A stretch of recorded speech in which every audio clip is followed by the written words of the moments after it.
Yeah.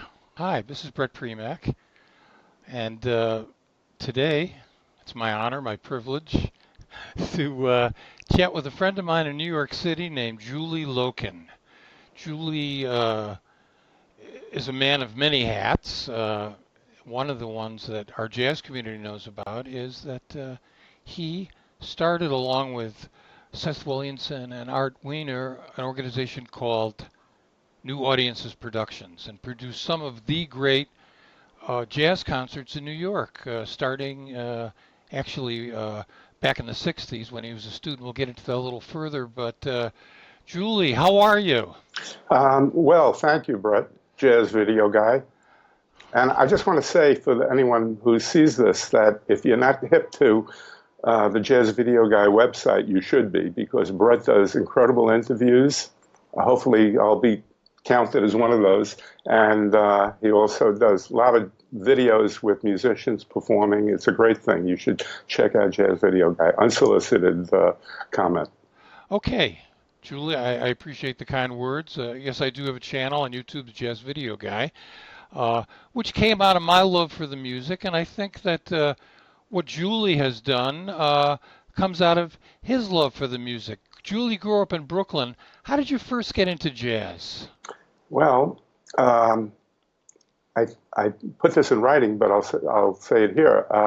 Early in the 50s, my father brought home one of these huge pieces of furniture, which had a radio, a TV, a turntable, and in the radio part, there was a band for FM, and I did not know what FM was, nor did anybody in my family.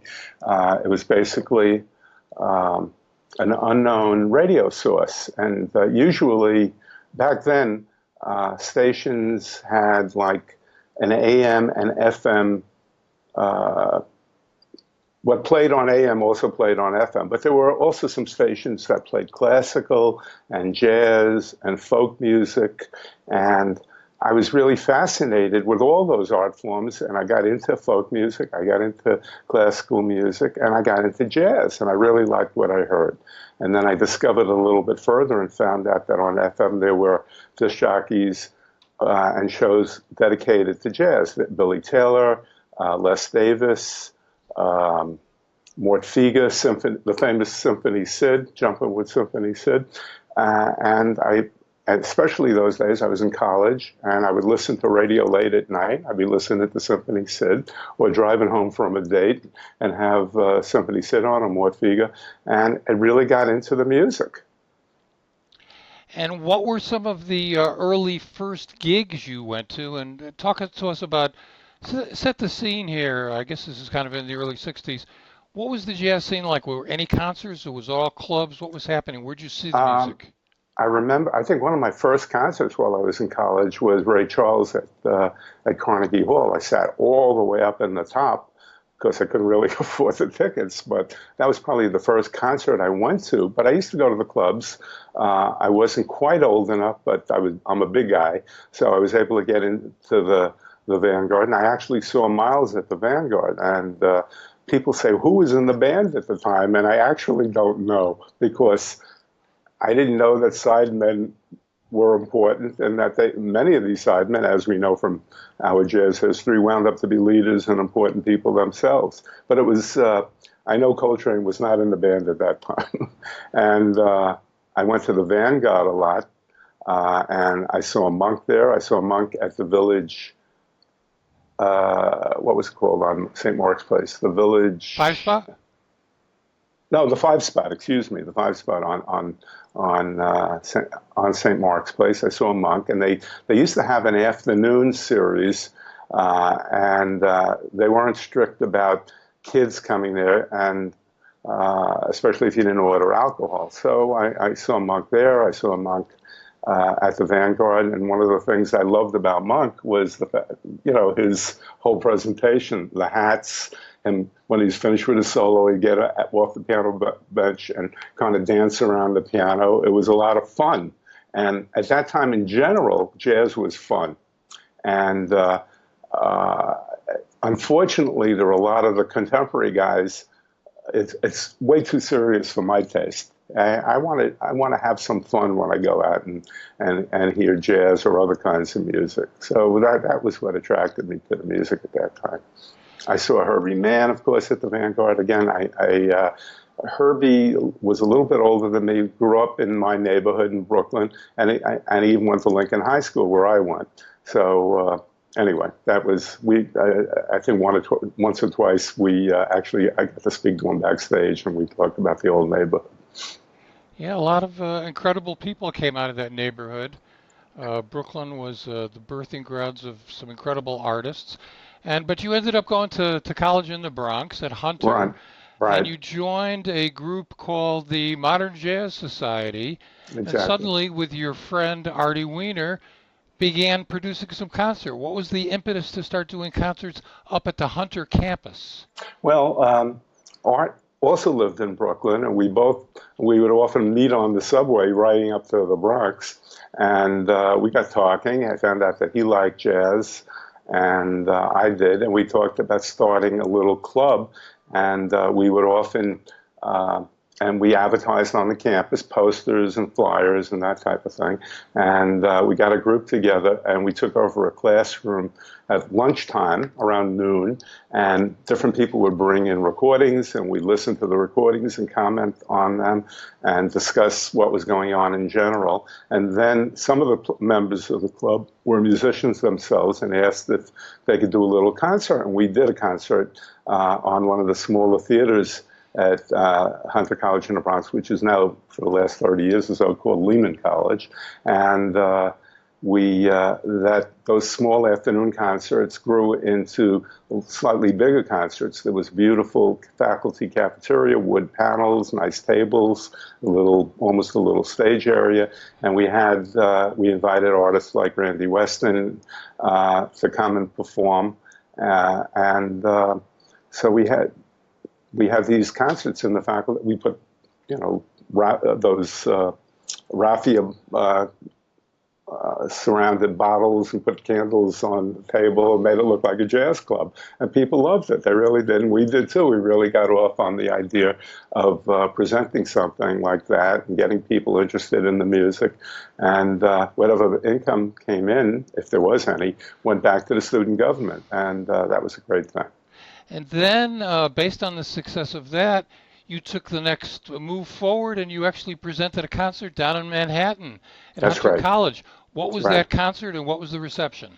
Well, in 19, I think it was February of 1963, Hunter has an auditorium. I don't know if it's still being used, or I think they're talking about renovating it, but it's a 2,200 seat auditorium at the Park Avenue campus, and we got permission to use the auditorium. I don't know if we paid rent or not, but we were able to find the Modern Jazz Quartet, and they were willing to do the concert. And interestingly enough, that night we met. Of course, we became friends with everybody in the band, and John Lewis said that their official name, according to their corporation papers, was the Modern Jazz Society. So he got a chuckle out of the fact that we were the Modern Jazz Society presenting the Modern Jazz Society. So anyway, it was a great concert. Dean of students was there. Other higher ups in the school came to the show, loved it, and we became stars on campus in terms of a student organization. And then after that, you produced some more successful concerts. You did Orchestra USA, which Right. was the third stream organization, I believe, led by Gunther Schuller at the time. You presented around the time the album Focus, Stan Gets Focused, came out with Exactly. Eddie Yeah. Sauter. You presented that music. And Right. then you kind of stopped for a while. You got into other activities.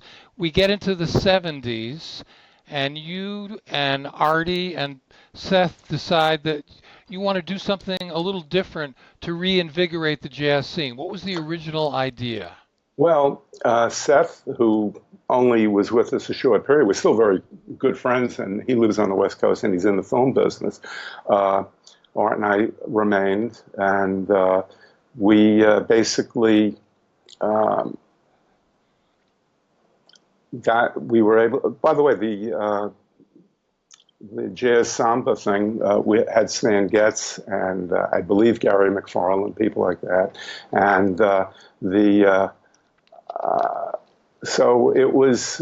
We were off to a running start. Seth had done concerts as a student organization at Cornell. Art and I did the Hunter thing. So, and we were all friends, and we decided to pool our meager resources and say, who would we like to see who hasn't been around in a long time? And Mingus came to mind. His book, Beneath the Underdog, his autobiography, had just come out, and Alvin Ailey had just choreographed a piece of Mingus's music. So there was a lot of buzz around Mingus through his publisher, through at Knopf, and through a guy named Jim Terrell at that time it was Columbia or Epic, who was the product manager, really got excited about the idea of doing a concert.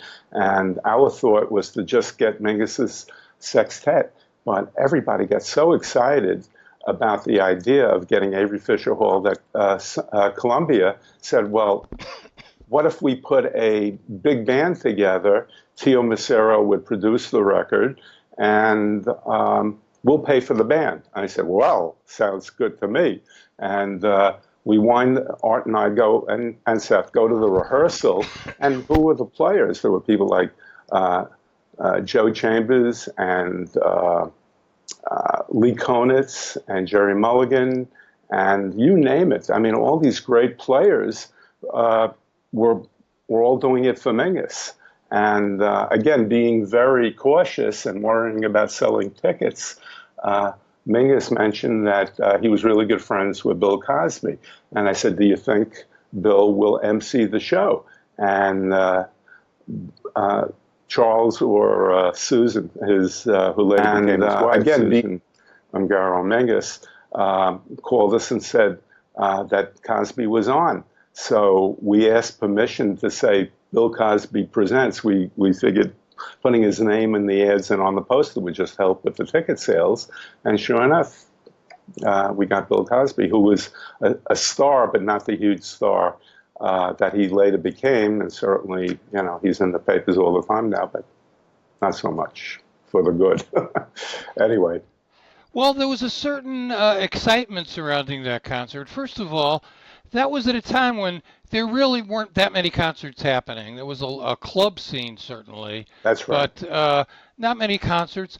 Mingus was always kind of a beloved figure, albeit a little controversial, whatever, but, really an important part of our community. I mean, I have this memory, the sad memory, in 1976 or 77, the White House Jazz Party, when Mingus was in a wheelchair and Jimmy Carter acknowledged him and he began to cry. I mean, it's just something will always stay with me.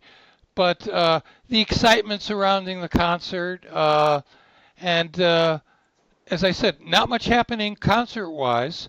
The Newport Jazz Festival, which has always been an institution in this music since the 50s, I don't want to say they were in a state of disrepair, but they were kind of in transition. I think George Wein was considering what to do next. Newport was still in Newport.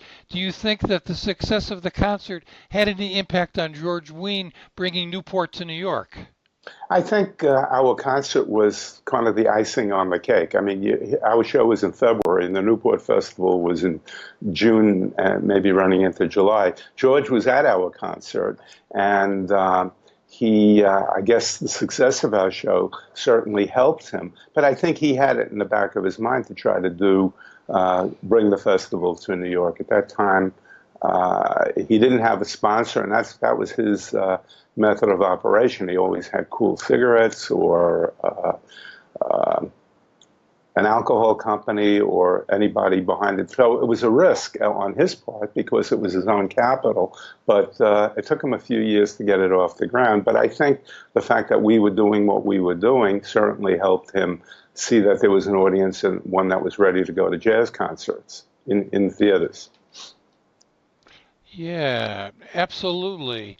And what were the next group of you? So you guys had a tremendous success with the initial concert. Right. What were the next group of concerts that you produced? When you woke up the next morning, did you say, I'm a concert producer? What did you do next? Yeah. Uh, we we talked about maybe putting some money down on at that time it was called Philharmonic Hall. It's where the New York Philharmonic performed. Later it became Avery Fisher Hall because Avery Fisher gave them some money for the title name. Currently it's Geffen Hall. David Geffen gave them a huge amount of money for renovation, and I understand the theater will be renovated.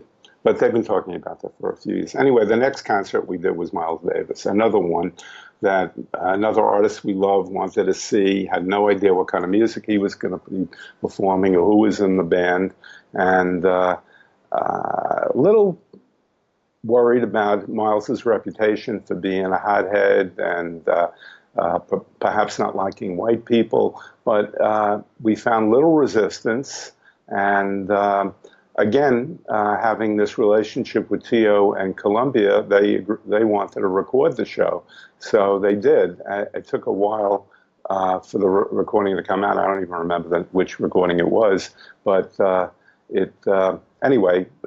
The show was a success, sold out, and here we are, a winner. We got two, and we decided for the third show a few months later was we were going to do it. We liked all kinds of music, and we put a folk show together. But again, to make it, to guarantee a sellout, we put 3 acts on the bill. The headliner was Phil Oakes, who was not invited back to Carnegie Hall. I don't know if you remember, if other people remember the fact that in some kind of rage, he broke a glass door at Carnegie Hall, so he was not invited. But we didn't have, Avery Fisher Hall, Philharmonic Hall did not have a problem. We had Phil Oakes, Doc Watson, the great bluegrass artist, and David Bromberg.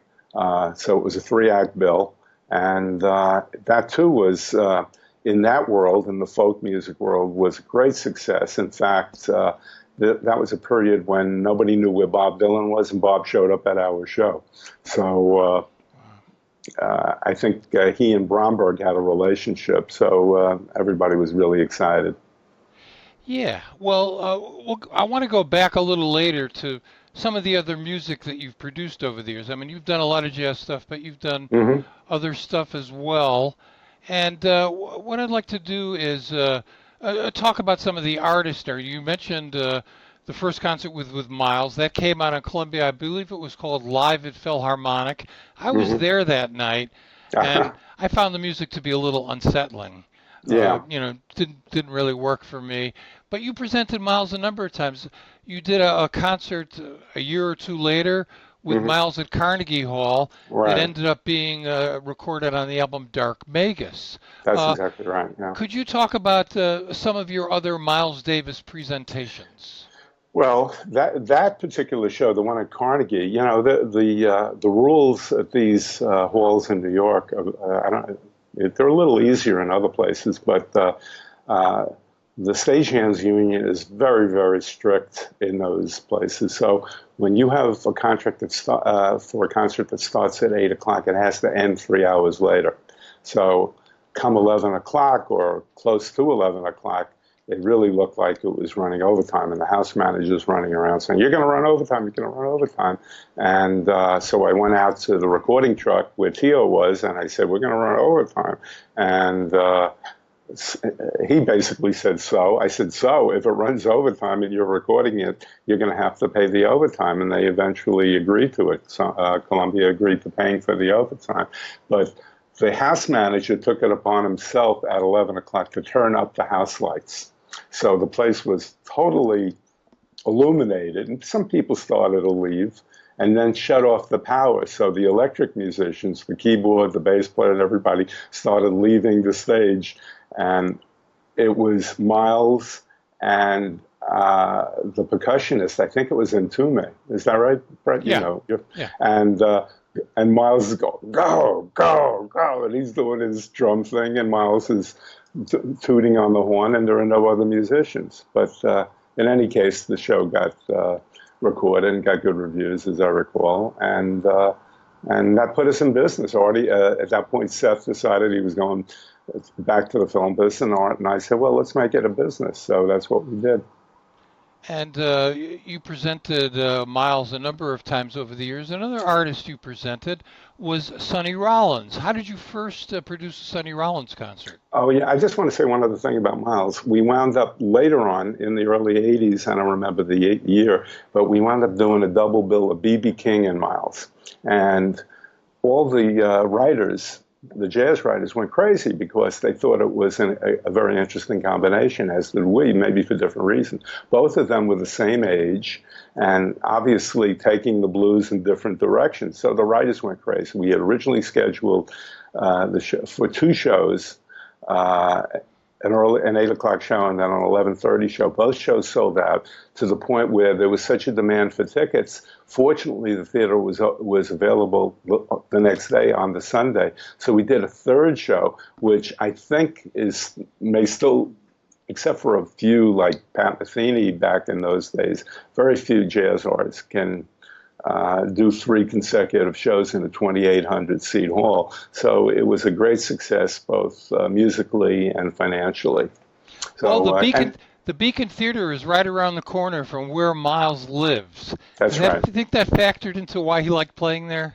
Yeah, well, I think that's part of it. And Miles has this reputation for wanting to spend as little time in the hall as possible. So most artists are very concerned about closing the show. They want to be the headliner and they want to close the show.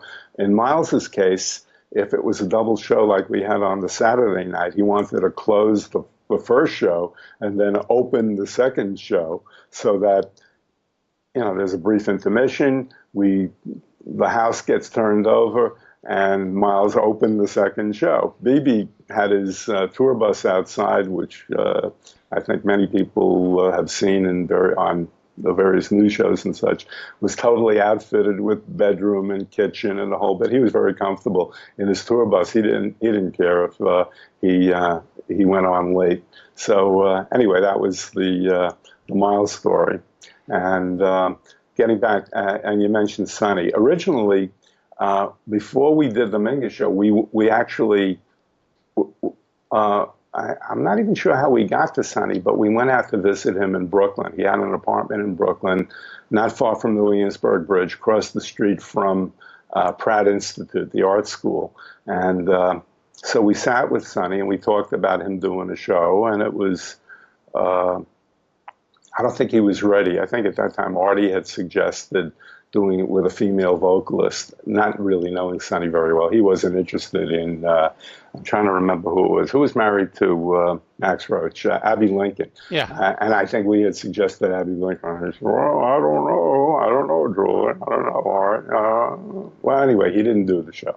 So we got Mingus, but later on there was, we got Mingus to be a guest with Sonny further on. But we had this great relationship with Sonny and his wife, Lucille. And it was, at that time, they didn't have a real, many times in our business, we don't really have direct connection with the artist because there are so many handlers and people in between, agents, business managers, publicists. In this case, we pretty much talked to Sonny and Lucille, and we were able to, it was a great relationship. And we did many successful shows with Sonny. And I was privileged to be at a number of those shows. One in particular rings out. That was the Town Hall concert with Grover Washington Jr. Whose Right. idea was it to put Sonny with Grover? I think we gave Sonny, I don't recall, maybe Artie would have a different recollection, but I think we gave him a choice of a few names. And we had been doing shows with Grover, and they don't play the same instrument. Grover played an alto, and Sonny played the tenor, and he kind of liked the idea. I think what was in the back of Lucille's head is to introduce Sonny to more than just the bebop audience. And Grover, of course, had his own following, and as with a lot of the artists that we presented, it was before they had coined the term smooth jazz. So Grover grew into that genre. But anyway, it was a great show, and they got along famously. And both were very, very happy. And Grover can really play, and in fact, if you look at his recordings, and he told me this backstage at one of the shows that we did with Grover, he says, I like to do this more popular, he didn't use the term smooth jazz, more popular stuff, and then have a more or less straight ahead jazz, and then do a popular album, and then a straight ahead. He never really lost his roots that way. So anyway, and we did a number of shows. It was usually with special guests. Over the years, we had Branford Marsalis, we had Roy Hargrove. In fact, Sonny wrote a tune called Young Roy for Roy Hargrove. Help me out, Brett. You know the show. Well, let's go back to the Grover concert for a second, Yeah, because okay. at that time, which was, I believe, 78, Grover had like kind of exploded on the scene with Mr. Magic. And, Right. the jazz police or whatever you want to call them, well, can he really play? He's a Yeah. commercial artist. So when some people heard, well, Grover Washington and Sonny Rollins, how could Grover possibly hold his own with a guy like Sonny Rollins? Well, it turns out Grover more than held his own last night, that particular night. He was really Sonny's equal. And Right. that was just, one incredible concert. As you mentioned, you presented Sonny with Mingus, Freddie Hubbard, Branford Marsalis. So the question is, why Sonny with other artists? Sonny not strong enough to be on his own? Well, I think that was probably, I don't know if Sonny would agree to that. I mean, would agree to that concept, but it was certainly ours. And he didn't want an opening act, so the next best thing was having a guest soloist, and he kind of liked that idea. And so we have this whole roster of special guests, and I think he enjoyed it, and I think he enjoyed the playing off the guest. Yeah, absolutely. Now, in terms of putting together concerts with an artist like Sonny Rollins or Miles Mm, Davis, do you think about what can we add to this? Who else can be on the stage? Or, how does that happen? For example, the pairing of Miles Davis and B.B. King, or why Sonny Rollins and Grover Washington. Do you feel that for a concert to really sell a lot of tickets, there has to be something extra, something special? Well, I think that it depends on the artist. And again, being who we are, we always wanted the extra insurance. And also, we also went by our own taste, what we liked. And we thought doing something a little bit different. Sonny would normally play just with his regular band, all great players, but no name in the band. Bob Granshaw on 1,000 records, Clifton Anderson, whoever the players were, they were not headliners, even when they were leaders. So we wanted the extra insurance. We were going to bring a few people in, and also there were so many outlets for press. So give the writers something to write about and attract people's attention. So using the special guests helped do that. And it seemed to work. It was a good formula. Well, let's talk for a moment about some of the non-jazz things that you did. There was a group back in the 60s and the 70s, the Fireside Theater. And Right. you produced their first Carnegie Hall concert. Yeah. And I mention that because one of the things I wanted to ask you about today, you mentioned that George Wein didn't like the sound at Philharmonic Hall.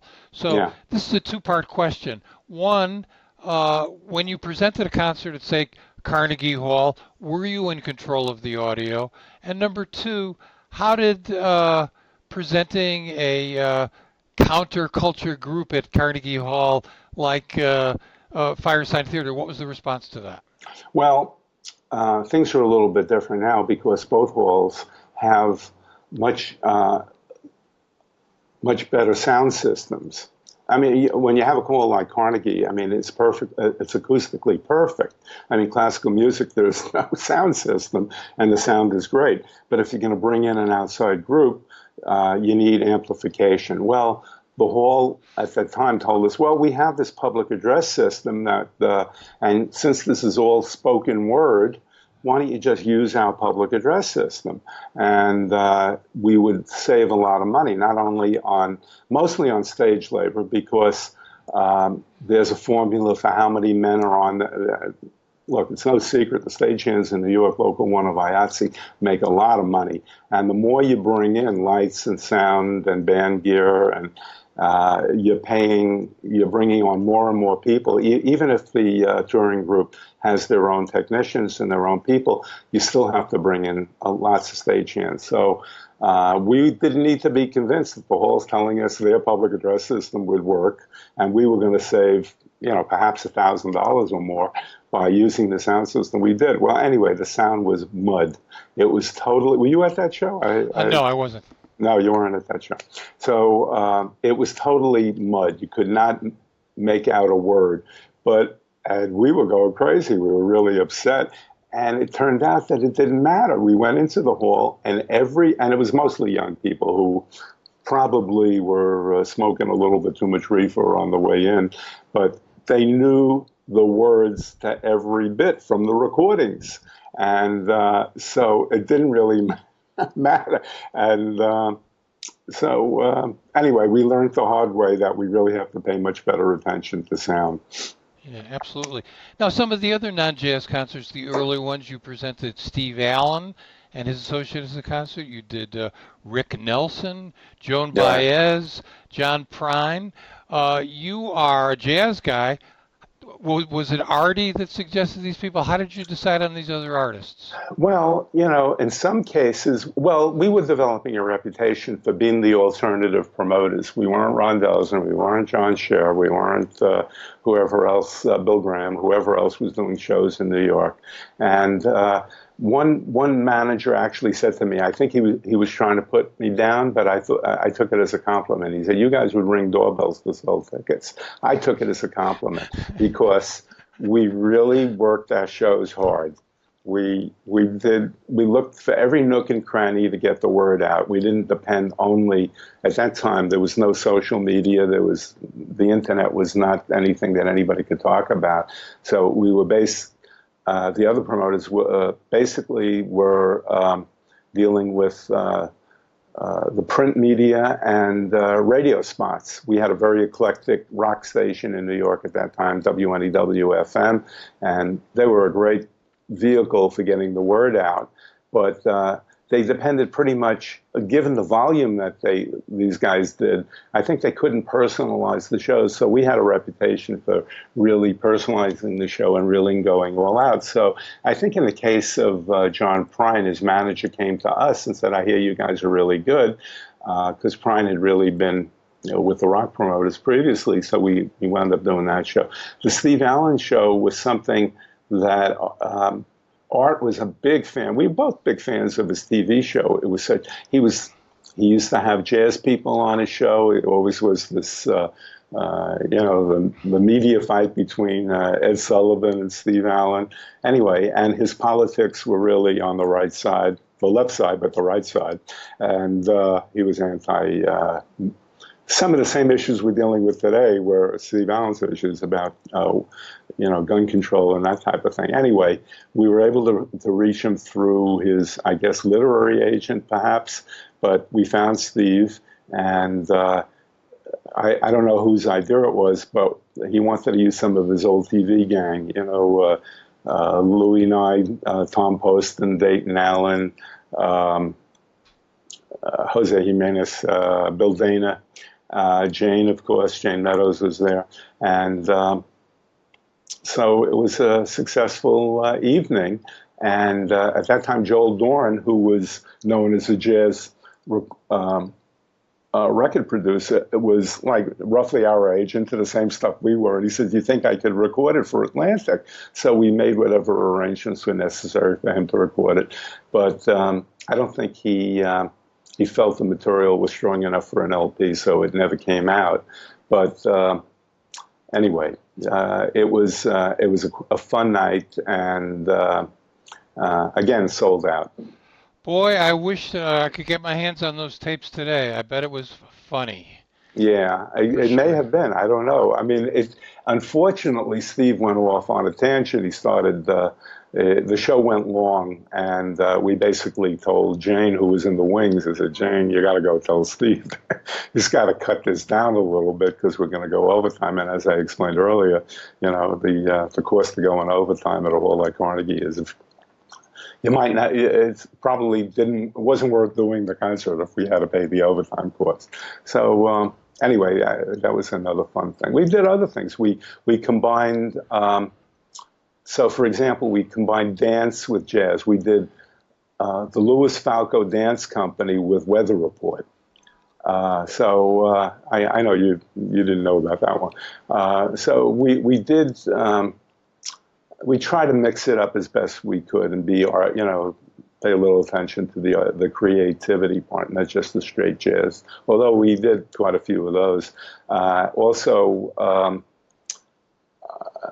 Joan Baez, same thing. Her manager came to us and said, I forgot the year, but at that time Joan needed a little boost, as it were, a shot in the arm career-wise, and he was very complimentary of what he saw us do, and so we got to do Joan Baez, and she stayed with us for quite a while, not only in New York, but in Washington, D.C., and we took chances. We took Herbie Hancock's Headhunters. Of course, he had a hit at that time, and Herbie had no problem having Return to Forever open. Of course, Herbie and Chick knew each other from the Miles Davis days, and that was an interesting double bill, as it were.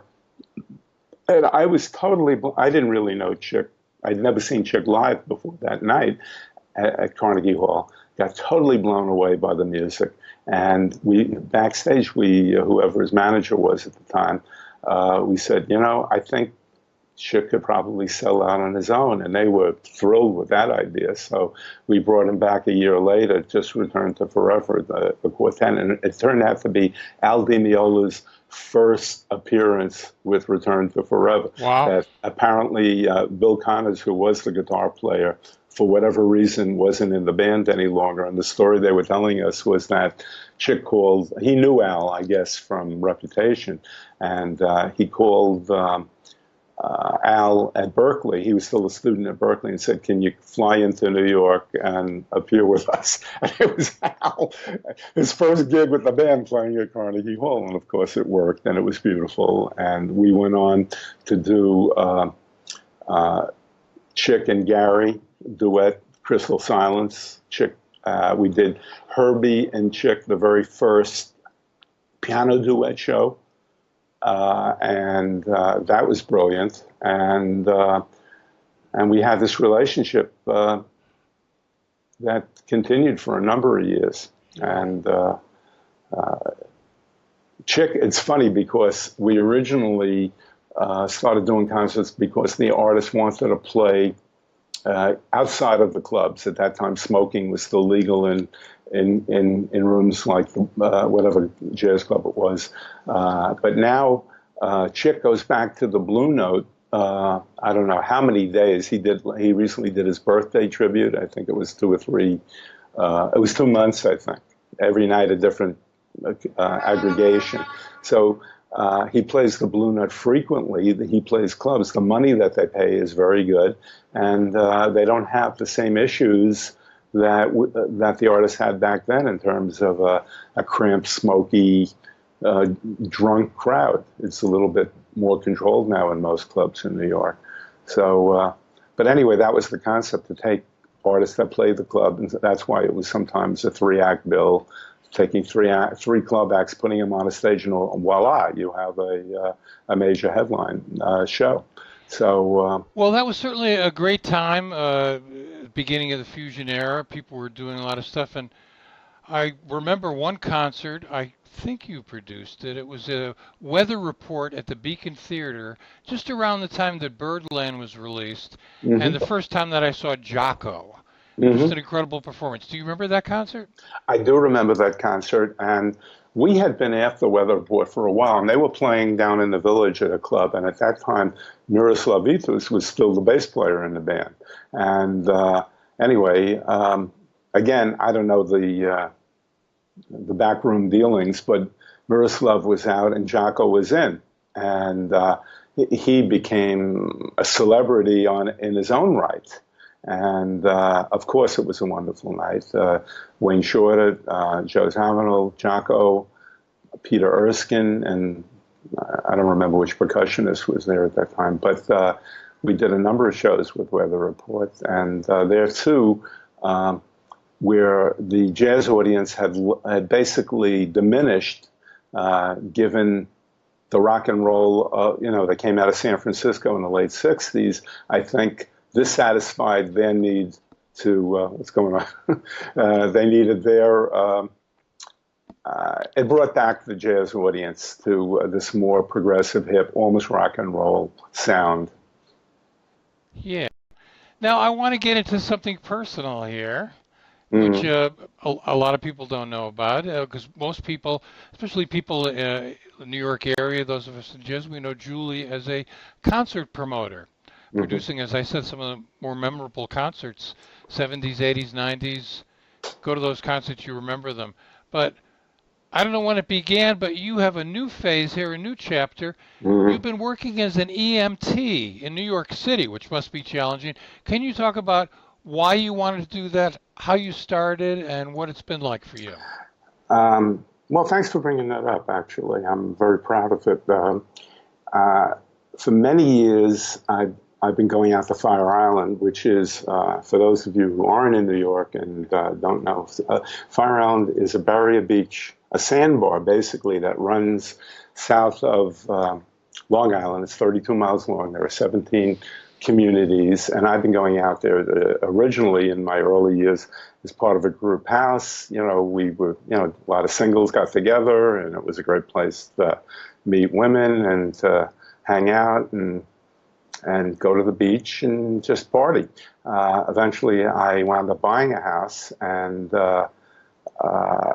I felt myself and a few of my buddies felt that we should be giving something back to the community, so we joined the fire department out there. Because when you're on Fire Island and you call 911, it's all volunteer. So in my town, Fair Harbor, you call 911,